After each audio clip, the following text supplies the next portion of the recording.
Hello，大家好，我係思思汪思思。其實個 beauty secret 我覺得就係要勤力咯，要勤力去自己敷下 mask 啊，落妝啊，咁同埋要瞓得好啲咯，我覺得。我覺得如果我自己有啲時間俾自己，一定係按摩，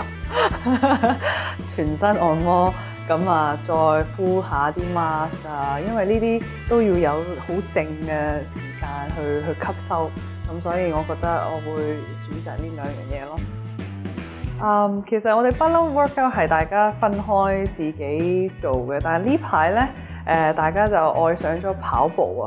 啊。我哋有少少 competitive 嘅，係啊。如果佢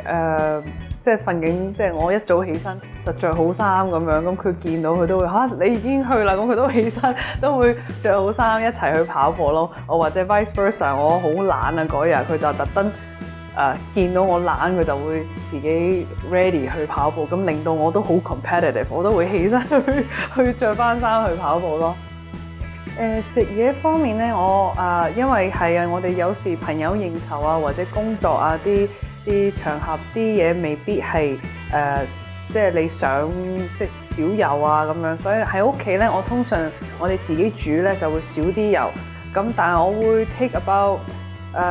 一個禮拜可能2日咧就食菜㗎。咁小朋友我都想俾佢哋有呢一個習慣，咁佢哋菜就少食嘅，唔中意食嘅，就會整啲雲吞啦，上海雲吞我加多啲菜，或者我會整一個菜飯。